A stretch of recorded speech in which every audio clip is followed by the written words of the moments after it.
Happy Friday, everyone, and welcome to The Good Old Gamer. We've got a lot to go through here today. A bunch of little stories have popped up. We have information from John Petty Research as to what's going on with the GPU market and the crazy amount of graphics cards being shipped globally. That's one of the big things I want to touch on here today.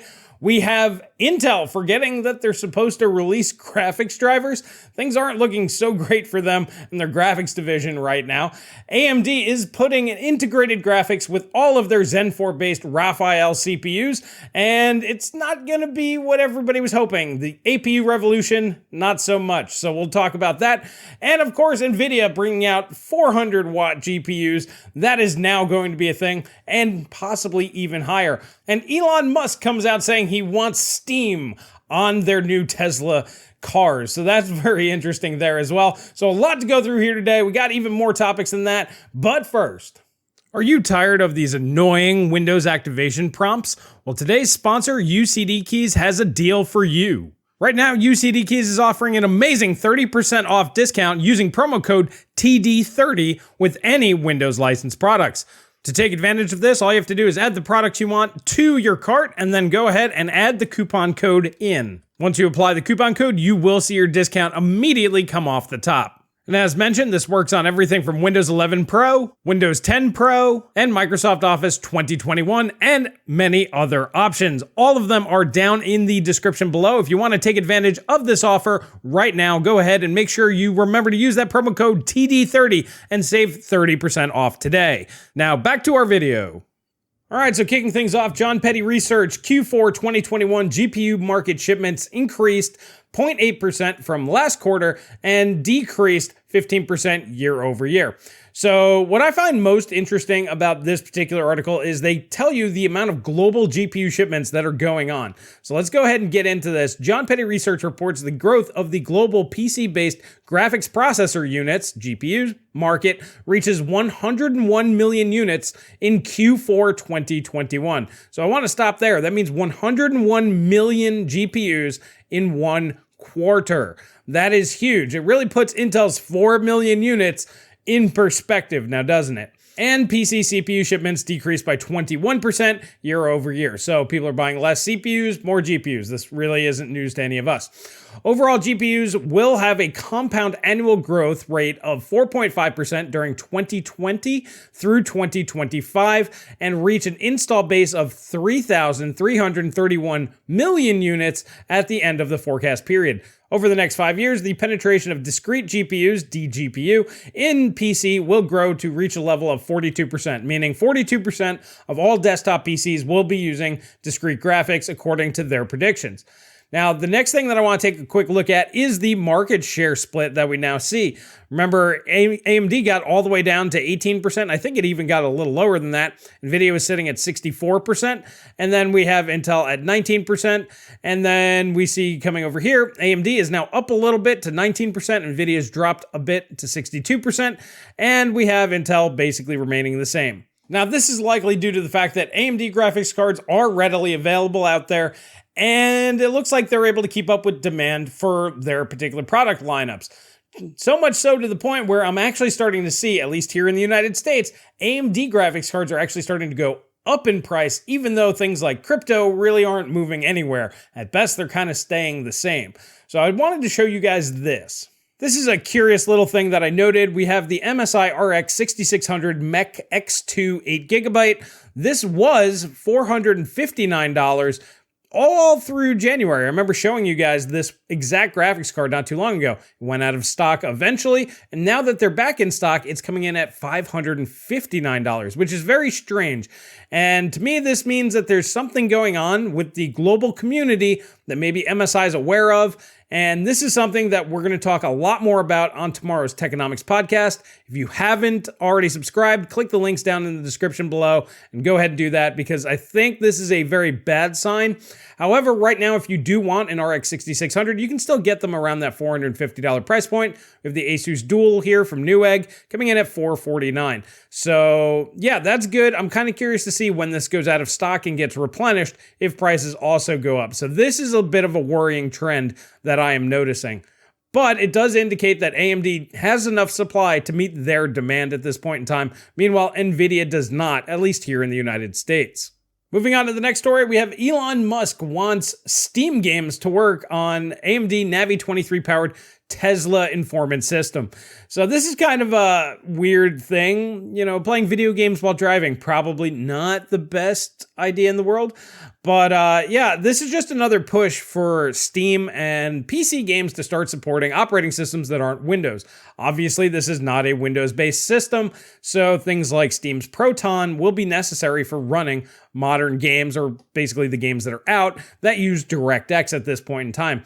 I just wanted to bring it up because this is another push towards moving away from the Windows-only ecosystem, which would be great. It'd be really excellent if developers would stop using DirectX and start using things like Vulkan. So this way, it's just much easier to port games from one system to another. As we know, x86 may not even be the primary gaming option in the near future. So by switching the graphics APIs now would be great. And this is just another push in that direction. Now, this is an update to the last video that we did where the version 2 LHR unlocker, well, it turns out that this is now confirmed to be malware. So that's actually good news. This is actually the first time I can say malware is good news. This just means that LHR is still somewhat effective, and that just means for mining, NVIDIA graphics cards will be less profitable more quickly. So yeah, I just wanted to touch on that. This is the case. Do not go out and download this. If you watched my last video, it's not a real thing. Don't do it. Just wanted to bring that up real quick. Another real quick story, we have NVIDIA officially launches the GeForce RTX 3060 Ti with GA103 in China. So this is just a limited run, sort of Chinese only thing.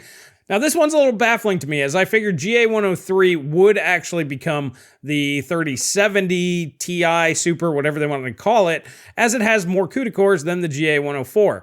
But they're cutting it all the way down to fit the 3060 Ti spec. I'm guessing these are very, very defective units to where they just simply wouldn't work as a high-end chip. So they figured, we'll just sell them here. We got a market that we can hit, and there we go. Now, as the article mentions, we don't know the full spec of the GA103, but we do suspect it to have a 320-bit memory bus. So this was what was originally going to be the RTX 3080 and is likely going to be the 3070 Ti 16 gig or whatever they decide to call it.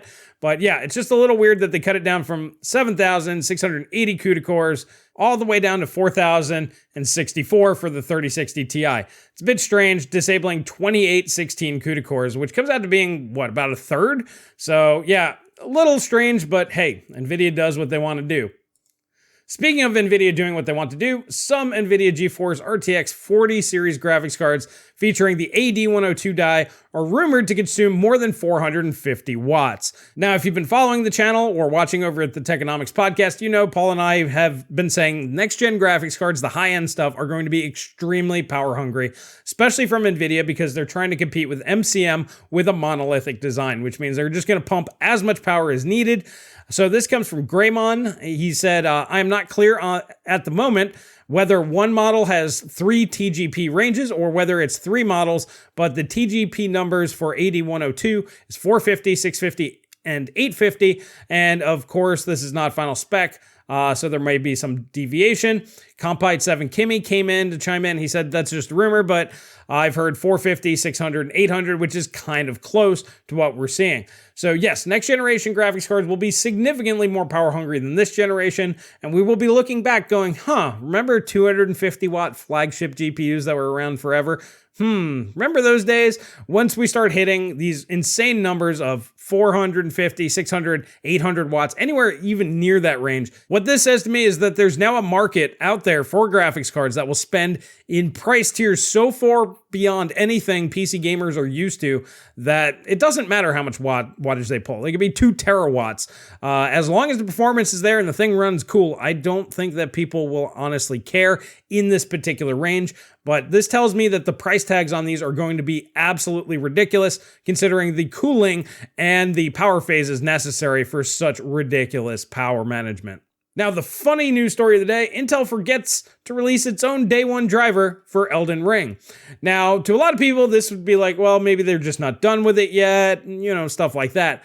But they themselves, Intel themselves, said that they would release a graphics driver day one for Elden Ring. This was on them. They said that they would do this, which is really hilarious.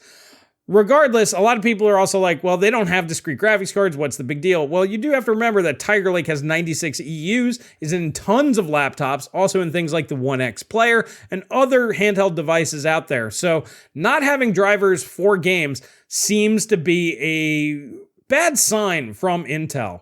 Now, I've long suspected that Intel's drivers were the main hangup and the reason why we don't have Alchemist yet. And this is just more indications that their driver team is just not ready for this. And sitting down, I was thinking about it. This is antithetical to Intel's particular practice with CPUs. If you think about it, they design a CPU, the software then has to fit to work on that CPU. When it comes to graphics cards, game developers do not optimize for graphics cards. They just don't, not unless they're paid to do so. The way it works is they produce their software and then the manufacturer of the graphics card then has to optimize for the game, each individual game. So this is the exact opposite way things work with CPUs. So Intel is obviously very slow to change in the way that they do things. Hopefully they can learn from these issues and mistakes, and moving forward they can get this thing sorted. But honestly, this is just another indication that their driver team is just not ready to play in this field. So I'm really interested to hear your thoughts there. I think that obviously they need to get these things addressed. And if they're not going to be offering day one drivers when their competitors are, it's really going to hurt their chances at taking market share unless they offer ridiculous value on the hardware itself. And then people will be more willing to put up with driver issues and things of that nature if basically they charge half of what their competitors do. But I don't know. I want to hear your thoughts on that one. A little bit more news with Intel. Intel 12th Gen Core Alder Lake HX mobile CPUs to feature 16 cores. So this is kind of similar to what they did with last gen with the 11th gen stuff. They came out with Tiger Lake. It was 4-core, 8-thread, had 96 EUs. And then later on, they came out with an 8-core, 16-thread part with 32 CUs or EUs on the graphics side. So they came out with the big CPU after the mainstream level CPUs. And it looks like that's what they're doing again. Nothing too crazy here, but if you were looking at getting a new laptop, but you need a lot of CPU performance, it's probably worth waiting to see how this stacks up against the new 6000 series from AMD before doing that. And then our final news topic of the day, AMD Ryzen 7000 Raphael RDNA 2 iGPU could offer a third of the Steam Deck's graphics performance. So this may sound a little silly comparing a performance graphics processor to, I guess you could say, a gaming APU graphics processor, whatever.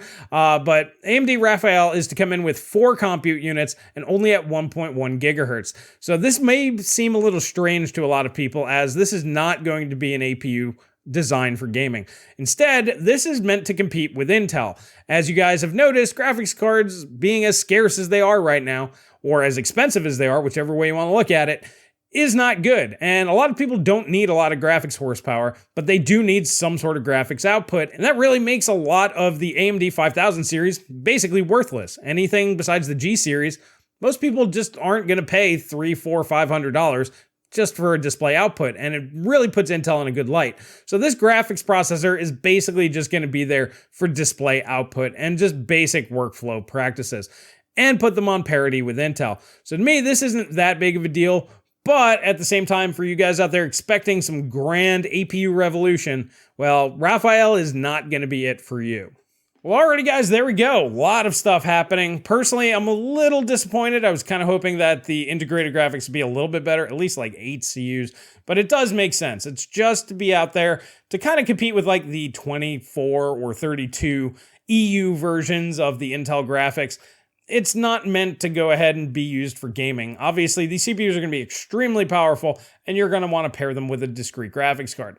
The other big thing was the amount of graphics cards being sold every single quarter is way higher than I was anticipating. I thought NVIDIA was around 10 or 12 million per month, but you have to understand, if they're 65, even just 60% of the market, and we're seeing 100 million being sold, I mean, if we think about it, NVIDIA has to be selling somewhere around 60 million units per quarter, and that's 20 million units per month. And this is down year over year. This means that they were selling more last year. And that means AMD is selling probably tens of millions of units as well. It really shows where Intel and their 4 million number, where a lot of people are like, ooh, that's a lot. Well, no, no, that is definitely not a lot of graphics units going out right now. So obviously Alchemist is not going to be that big of a splash in the market, and it really shows that they're just trying to get their feet wet, get enough units out there, get enough beta testers out there to where they can fix their drivers. I really don't think that they're going to have their driver team sorted by the time Alchemist launches in the next few months. More than likely, it's going to be a year or two before that really gets sorted. I hope I'm wrong. I really hope that they can get this done faster, but realistically, they need to get these GPUs into people's hands, and then they really need their team to start hammering this home, get all those bug fixes and everything going on, and then they'll be ready to rock out. And then we'll start seeing tens of millions of units from them. But yeah, it's just really crazy to think about how many graphics cards are being produced right now in the supply shortage that supposedly is happening across the world. Now, the final story is the prices going up that I'm starting to see here on AMD. Could just be a coincidence, could just be MSI saying, hey, yeah, we want more money now. But honestly, I think that this is going to be the big topic. Paul and I will be talking about this tomorrow, and Ivan from Frame Chasers will be joining us. I think a lot of people are getting prepared with all the craziness going on in the world. They're getting prepared for some worst case scenarios, and raising prices now just kind of makes sense as the inventory may not sell out, but at the same time, it'll be there when prices do start creeping up. So I think things might get a lot crazier than we were hoping here in 2022, and it has nothing at all to do with crypto. So we'll be talking about that tomorrow live. So if you're not subscribed, please click the link down below, subscribe, hit the notification bell. We'd love to hear from you guys. And yeah, I'd like to get your feedback on this live and in person. So to me, that's going to be the big topic for tomorrow.